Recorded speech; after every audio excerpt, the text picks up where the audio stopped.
नमस्कार, मी अनिल उपाध्ये. शिवसिद्ध बातमीपत्रात आपलं स्वागत आहे. पाहूया आजची बातमी. कोल्हापुरात दुर्मिळ समुद्री मासा विक्रीसाठी आणणाऱ्या एका विक्रेत्यावर कारवाई करण्यात आली आहे. फुलेवाडी रिंग रोडवरील एका मासे विक्री करणाऱ्या कंपनीने स्पाइन टेल डेव्हिल रे हा दुर्मिळ समुद्री मासा विक्रीसाठी आणल्याची माहिती वन विभागाला मिळाली. त्यानुसार करवीर परिक्षेत्र अधिकारी नंदकुमार नलवडे यांनी तात्काळ छापा टाकला.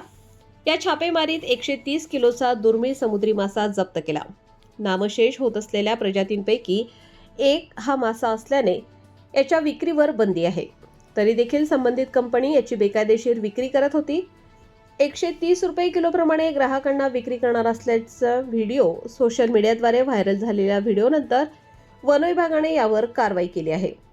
संबंधित व्यक्तीवर वन्यजीव संरक्षण कायद्याअंतर्गत गुन्हा नोंद करण्यात आला आहे. संरक्षित वन्यजीवांची खरेदी विक्री, साठवणूक किंवा वाहतूक करणे हा गंभीर गुन्हा आहे. अशा प्रकारची माहिती मिळाल्यास तात्काळ वन विभागाला कळवावे असे आवाहन करण्यात आले आहे.